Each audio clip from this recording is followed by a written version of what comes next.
श्री स्वामी समर्थ.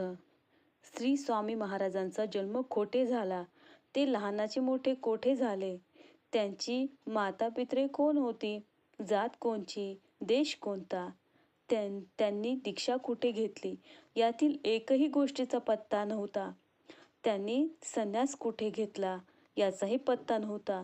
ते संन्यासी होते आणि केव्हा केव्हा वेदातील किंवा पुराणातील वाक्य म्हणत, यावरून ते ब्राह्मण असावे असे लोक अनुमान करायचे.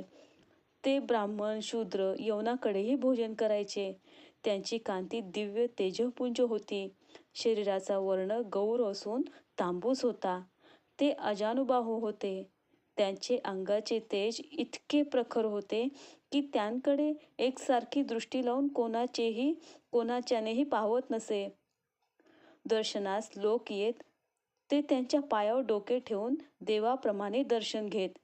एखादा पायावर डोके ठेवू लागला म्हणजे एखाद्या वेळेस मोठा चमत्कार होई.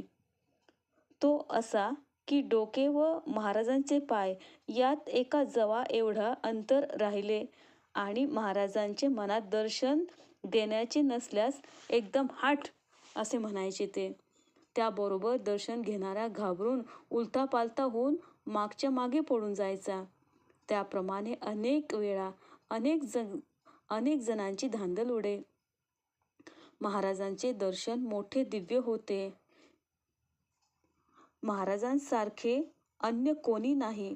अतिशय दिव्य मूर्ती. अक्कलकोटचे मामलेदार, न्यायाधीश, कोतवाल, फार तर काय राजेसाहेब यांसही श्रीमुखात खाण्याचे प्रसंग केव्हा केव्हा येत असत. डोकीचे पागोटे काढून फेकून देणे, शिव्या देणे वगैरे खेळ महाराजांचे हमेशा चालायचे. पण कोणाची बिशाद होती की महाराजांपुढे कोणी ब्र काढील किंवा हुकुमाची अवज्ञा करेल.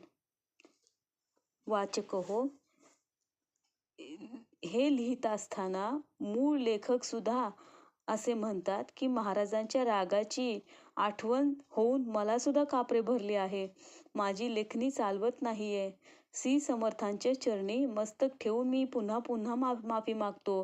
त्यांच्या आज्ञेने हे सर्व गुणानुवर्णन करीत आहे. महाराजांस पाहिल्याबरोबर ते देवरूपी आहेत अशी मनाची खात्री होईल. आणि दुसरी गोष्ट अशी की महाराज वाटतील तशी अचाट कृत्ये करायचे, परंतु कोणत्याही वेळी त्यांचे अमृतदृष्टीने अपघात किंवा विपरीत गोष्ट घडून आल्याचे एकही उदाहरण कोणाच्या ऐकण्यात आले नाहीत. ते दिव्य परब्रह्म होते. ते आजही चमत्कार करतात. ते आजही आहेत. ते अखंड आहेत. ते अविरत आहेत. श्री स्वामी समर्थ.